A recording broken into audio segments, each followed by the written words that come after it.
Hello, and welcome to the CDCES podcast, The Huddle, Conversations with the Diabetes Care Team. In each episode, we speak with guests across the diabetes care space to bring you perspectives, issues, and updates that elevate your role, inform your practice, and ignite your passion. I'm your host, Joanne Rinker, Senior Director of Practice, Content, and Learning at the Association of Diabetes Care and Education Specialists. Today we're discussing technology disparities and therapeutic inertia, the focus of ADCES's newest practice paper. Joining us today is practice paper co-author Janice MacLeod.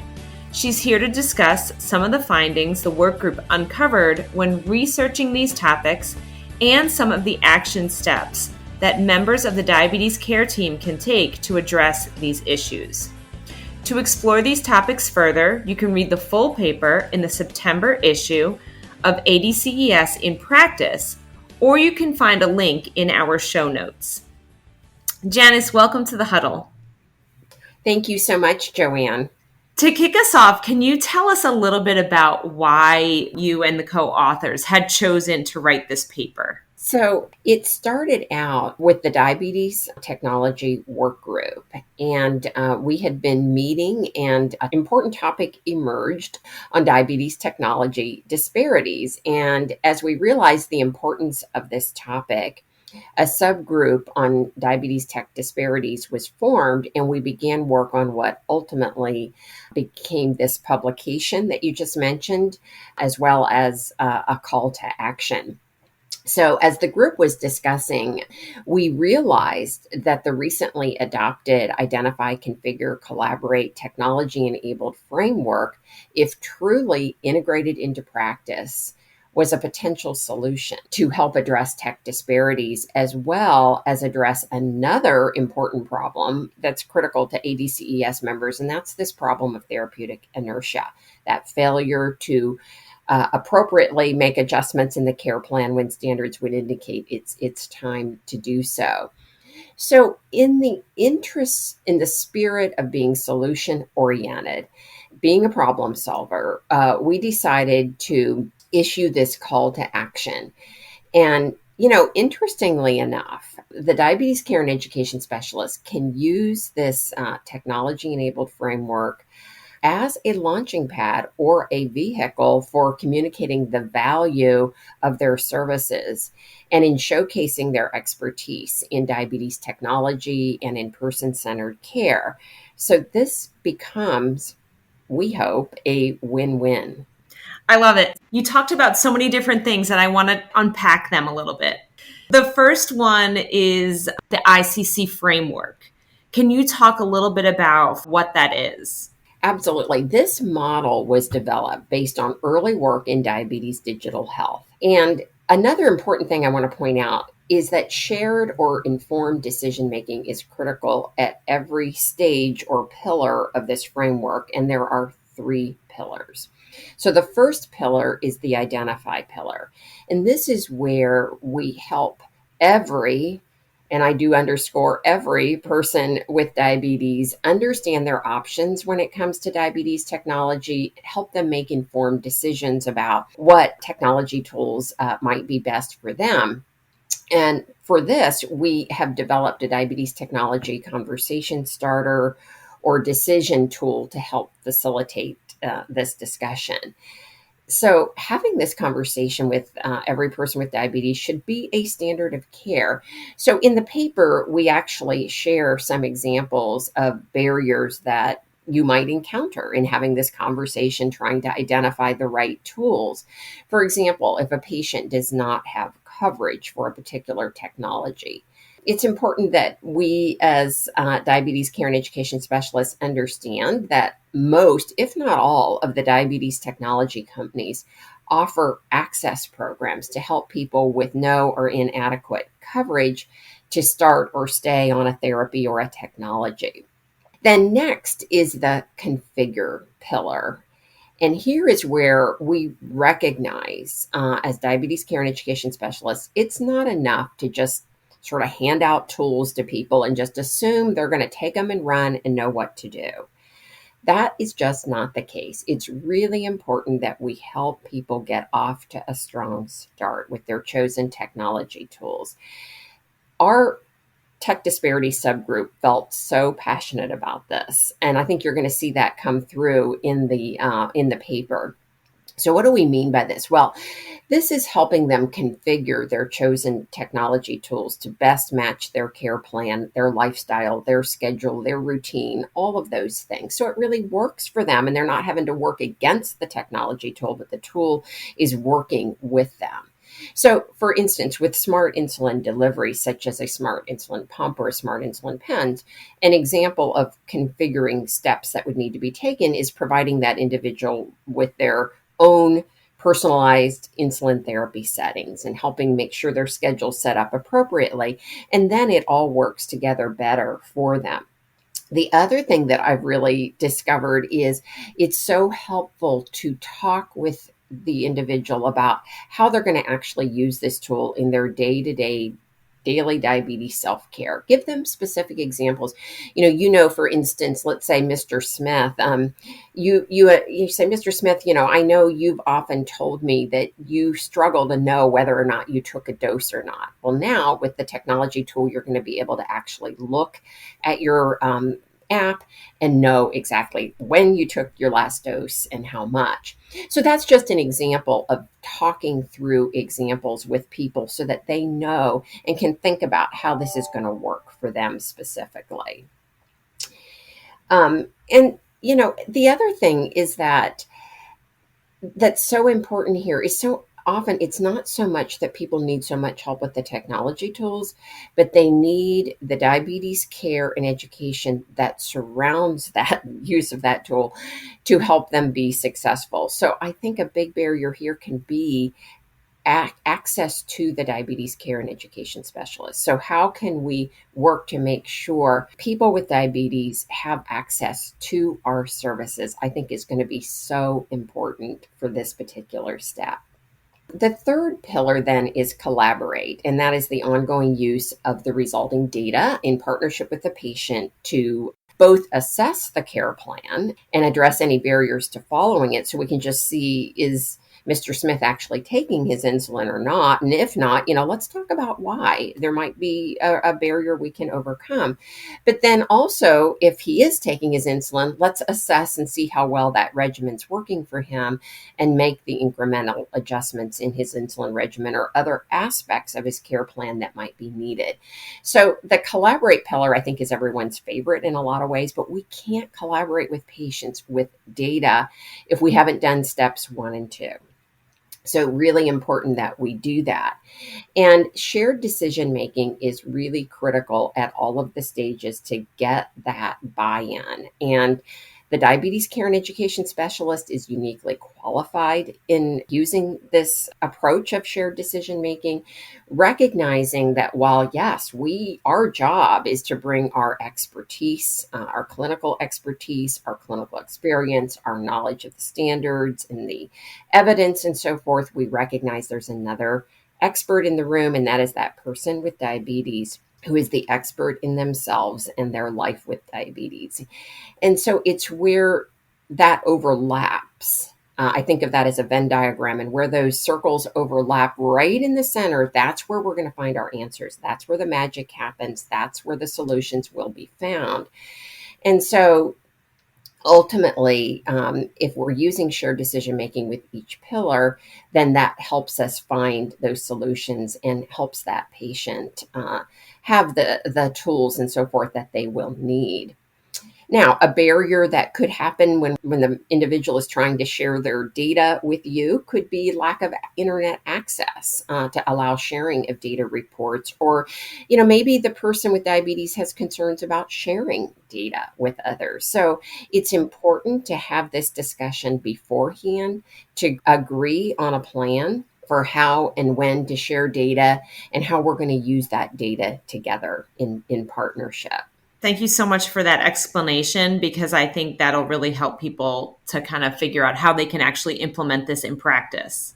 Another thing that you mentioned is around technology disparities. So what were some of the things that you uncovered when doing this research around technology disparities? Yes, the tech disparities research has largely been focused on continuous glucose monitoring and pump use.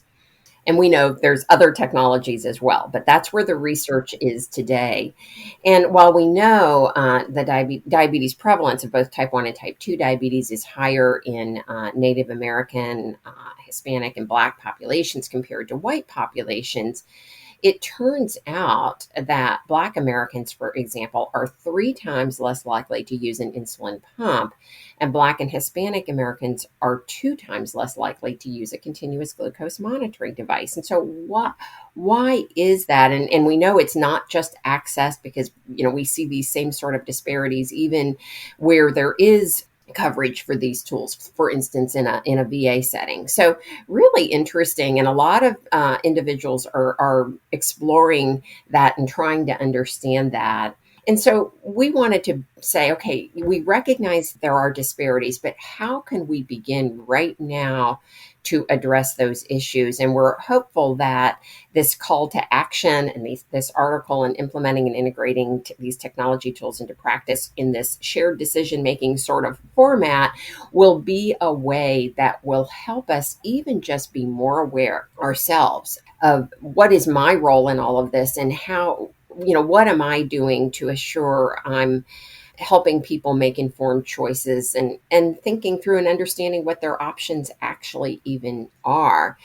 The other thing is as we uncover barriers and so forth, which we will, as we try to implement this in practice, we'll run into barriers. Now, I know the diabetes care and education specialists typically are very resourceful people and tend to be able to find solutions and overcome these problems.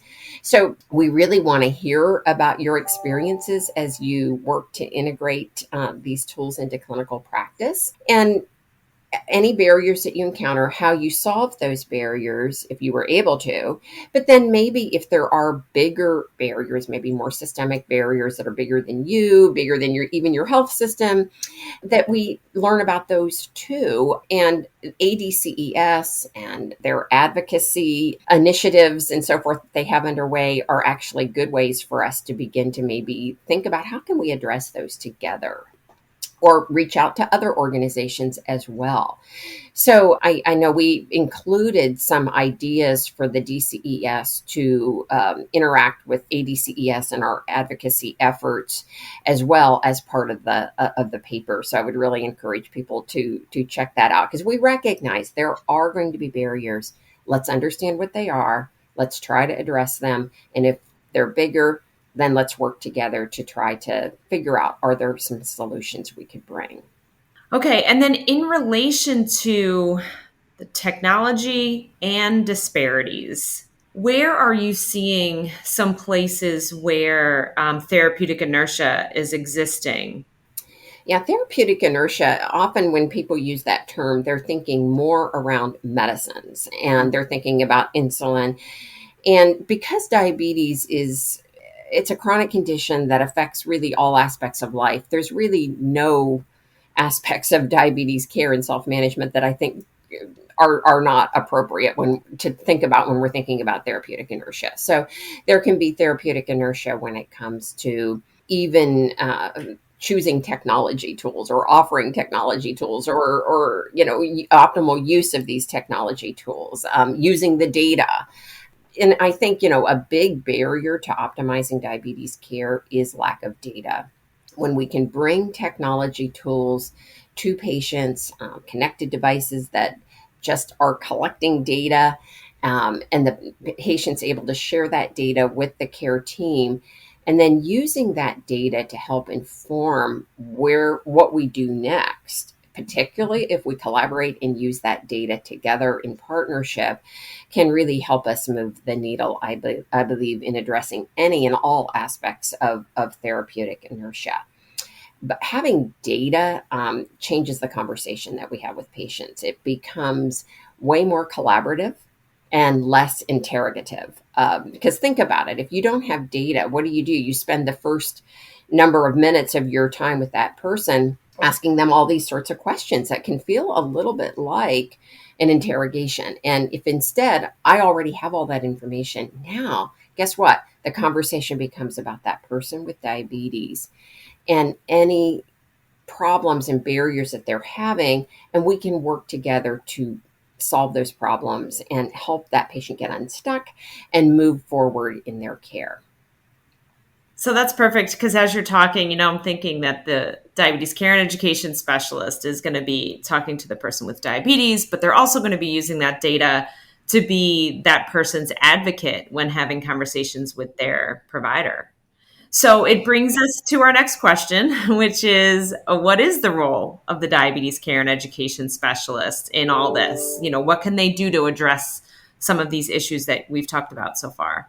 Yeah, so our call to action, which we lay out in the paper, is step one: step up and lead. Be the leader in your organization, in your place of practice, in implementing the Identify, Configure, Collaborate technology-enabled framework in your place of practice. So to bring technology tools and options to people with diabetes. And while you're going to be the leader, you want to be mentoring and guiding other members of the care team so that you're starting to spread this knowledge and this wealth, because that's what it's going to take to scale, right? There's not enough of us. We need to teach and mentor others on the care team. So then the second step would be, as we identify barriers, do attempt to resolve them, as illustrated in the examples that we provide in the publication in each of those different pillars. But share your barriers, share your solutions. And how do you do that is through the ADCES technology community of interest. And so that's set up in order to allow you to share your experiences. And then step three, if you do identify those larger barriers to tech access and optimal use, share those as well through the technology COI. And these will be reviewed by the tech COI as well as the advocacy group in order to think about, are there ways that we could work together to address these? And so then our hope would be is that this begins to address these tech disparities, helps to address therapeutic inertia, and really helps us be the leader in bringing some real solutions that are very much needed in diabetes care. That's great. Janice, any last comments or final notes that you'd like to share with the listeners? Well, I would say step up and lead. Don't hesitate. Be proactive and be the one who's looking for the solutions. Be the problem solver. And thus, in that way, be able to demonstrate the value of your services and further integrate your services throughout the healthcare ecosystem. So don't ask permission, step up and lead and be that person who is bringing the solution to the practice and improving the lives of people with diabetes. Awesome. Well, I want to thank you, Janice, and I also thank you, everyone, for listening to this episode of The Huddle. Even though connected diabetes digital technologies have the power to address therapeutic inertia by automatically recording, sharing, and interpreting diabetes-related data, that can be used to improve care plan adjustments. Barriers that create disparities still exist. As you just heard, diabetes care and education specialists are positioned ideally within the care team to begin leading implementation of these solutions and setting an example for their colleagues. Make sure to read the practice paper, Technology Disparities and Therapeutic Inertia, a call to action for the diabetes care and education specialist today, to access some practical examples of barriers and resources to help you overcome them. You can find it in the September issue of ADCES in Practice or linked in the show notes at diabeteseducator.org/podcast. Remember that free access to ADCES in Practice is just one of the many benefits of membership with ADCES. Learn about the many ADCES resources, education, and networking that improves your practice and optimizes outcomes for your clients at diabeteseducator.org/join. The information in this podcast is for informational purposes only and may not be appropriate or applicable for your individual circumstances. This podcast does not provide medical or professional advice and is not a substitute for consultation with a healthcare professional. Please consult your healthcare professional for any medical questions.